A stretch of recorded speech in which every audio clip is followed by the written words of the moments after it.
So a little disclosure, those of you that know me will hear my voice is a little raspy.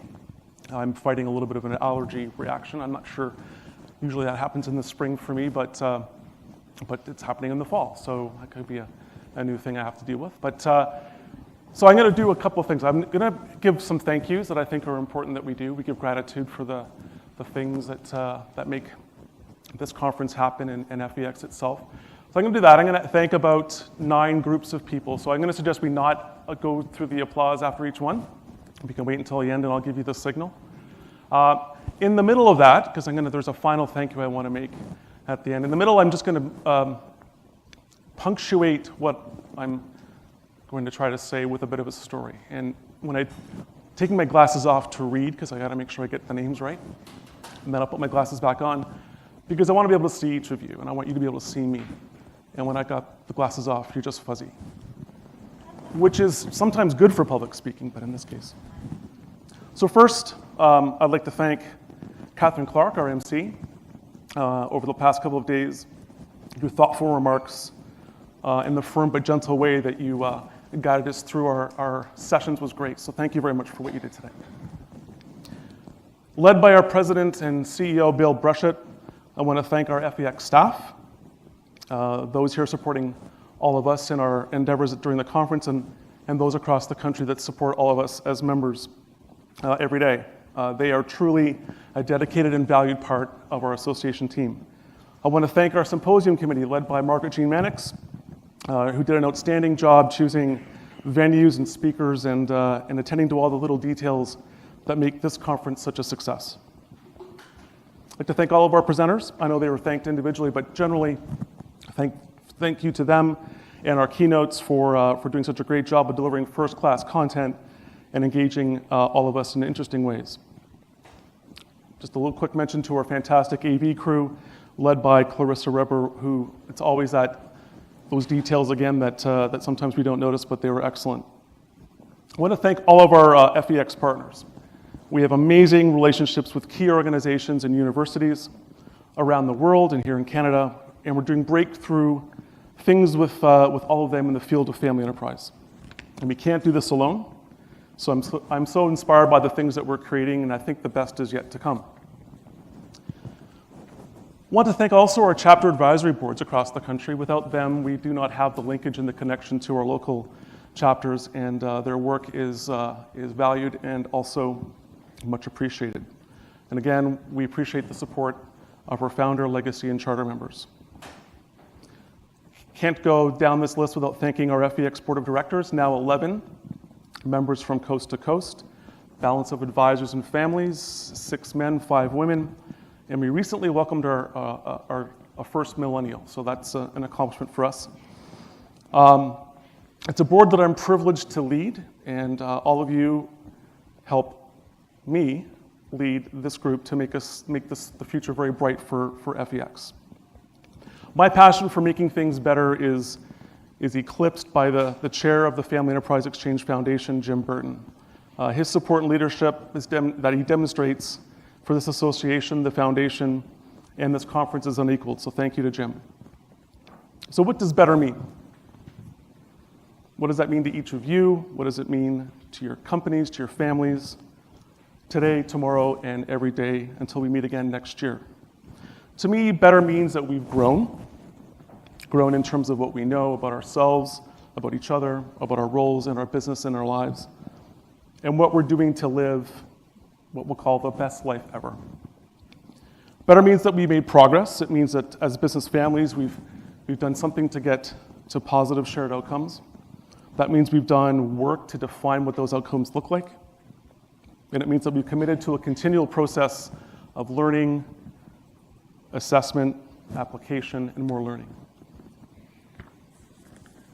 It might also mean that you've taken that first step, that all-important first step that some of us take years, even decades to make.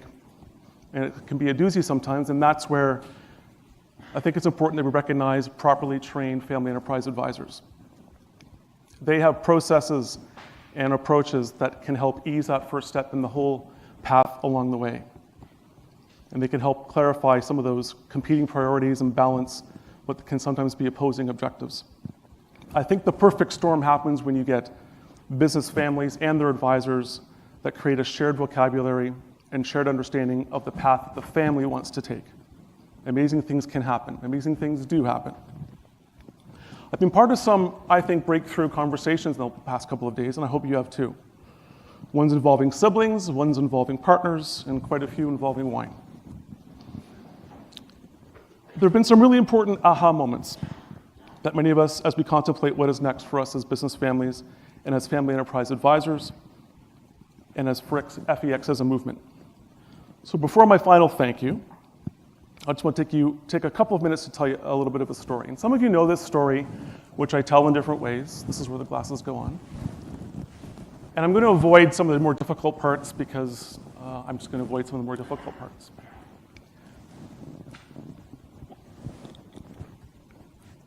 First, I'll just give you I'll take you back 25-ish years ago. I was embarking upon attending law school. It was going to be my first semester.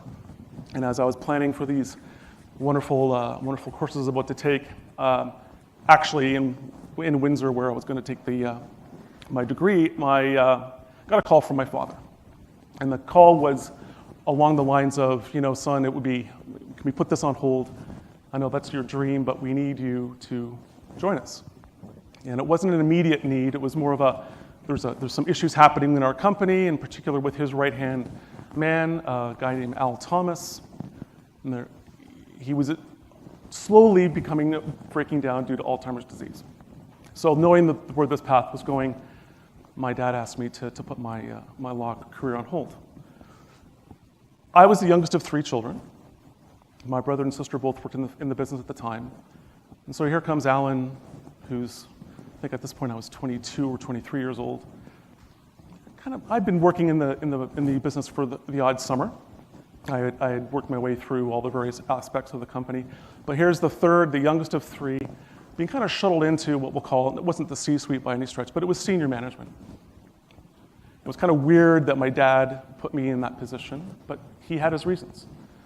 But those reasons were really never fully communicated. Not long after that, I would say, the time isn't so important, but along the way, I would say the perfect or the worst of a kind of storm happened to me, where I lost my father to cancer. I lost my first wife to depression. No, not from terms of her life, but lost her as a partner. And we almost lost the business. The business was in real jeopardy. And it was at that moment, when all of that sort of came crashing down, that one individual who belonged to an organization around family enterprise reached out to me and said, I think you could probably use a little support. And he brought me into what we now call our PAGs. They were called PAGs then, and it was a life-changing event for me because I realized I wasn't alone. I realized I had some really strong support in the resources of an organization that could help me navigate what I was going through. So I'm supposed to leave this on a high note. Those were the rules. So the good news is that this organization that we now call the Family Enterprise Exchange can make a difference. It's made a difference to me. Made a difference to those that work with me in my group. But I also want to say that the advisory side of this was well-intentioned as it was. We didn't have the kinds of conversations we now know we should have had. We didn't do the kind of planning from a family perspective. The business mechanics were effectively done. But our family, it still has not survived and has not recovered from that event. I was given the opportunity to buy into the company. My sister and brother weren't. And that has forever put a bit of a rift between the 3 of us. If we had known then what we know now, in other words, if we knew what you knew, I believe it would be a very different world for me. That's why I do this. So my ask of you, before I thank you, is as an advisor, bring us your families. Let them be helped. And as family members, bring us the people in your orbit that we can help as well. It's an important I think, from our organization's perspective, but it's more important, I think, for the country. So that's my ask. And then my final thank you is to each and every one of you that came.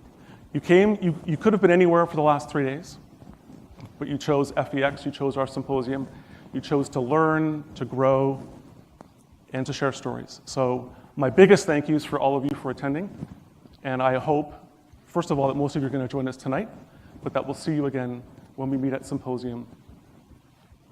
We'll say next year-ish. So thank you. Enjoy yourselves tonight.